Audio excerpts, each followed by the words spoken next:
Just going to do a short video on some add-ons you could put on your HVAC blower. I have a heat pump in this case, along with air conditioning, but this is a DeltaT thermometer. It's a Harbor Freight special. Works pretty good. You can fully calibrate it and shows minimums and maximums and auto-off temperature time settings, and it's a pretty good comprehensive meter. Right now I'm showing the difference between what's coming in and what's going out. And we've got 16.8 degrees.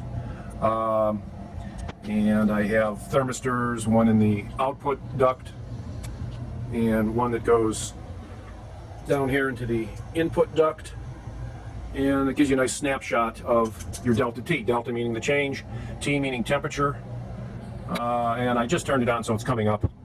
A good DeltaT on air conditioning is about 18, maybe 20 degrees at the most.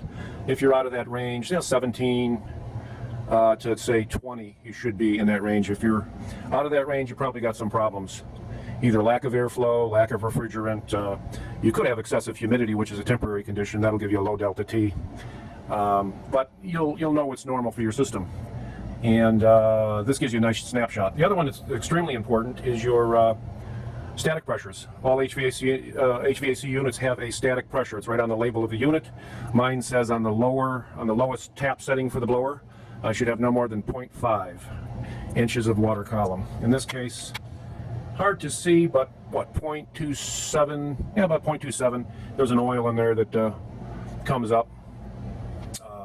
If I change my blower speed to medium, you'll see it climb. Now it's up to 0.35, 0.36. Very important measurement. My estimation is that more than half of all installations out there have out-of-spec static pressures, and it'll kill your efficiency. The unit could run easily twice as long or more if your static pressures are out of line. That'd be a whole separate video to describe the reasons for that. But very important, static pressures. It's basically like a blood pressure. How restrictive your duct, your blower is to the air coming in and going out. And that's critical, because the more restrictive you can look on charts for your unit, you move that much less air.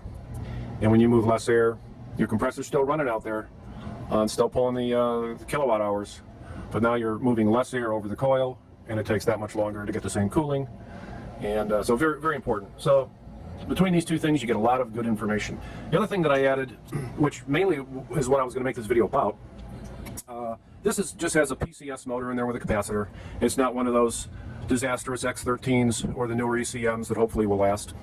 I think they're going to have a 10-year warranty on them, but they do save, they probably pull, depending on your static pressures, half, maybe a third of the kilowatt hours as a PCS motor. PCS motors, they'll last 20, 30 years. They're bulletproof as long as you replace the caps as needed.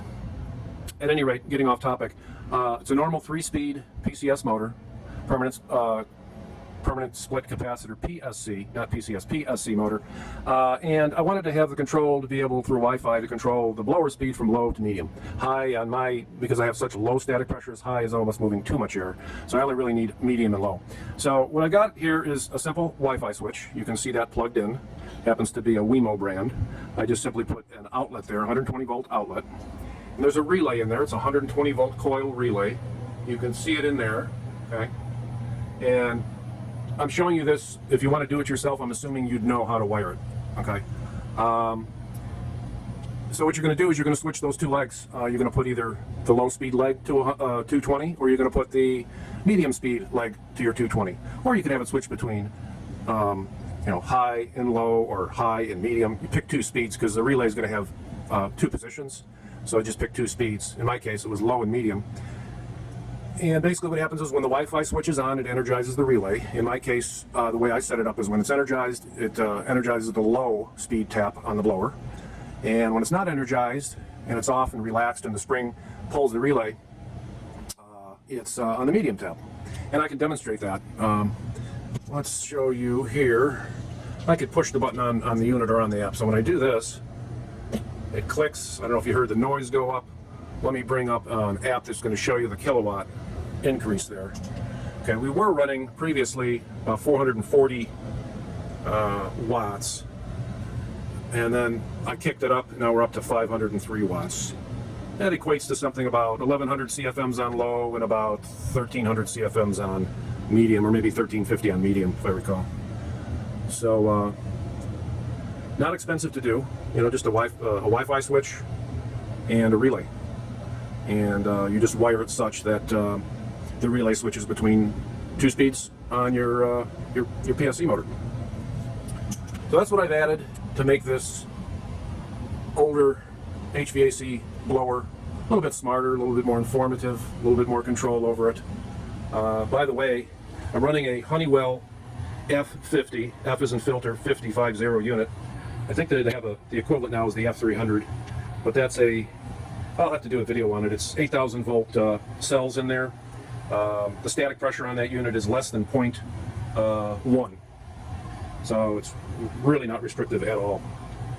And I've had that thing for 20 years, and it's just fantastic. It'll pull stuff down to sub-micron virus level particles out of the air with really minimal ozone, certainly well within the EPA limits, within the specs. So thank you for watching.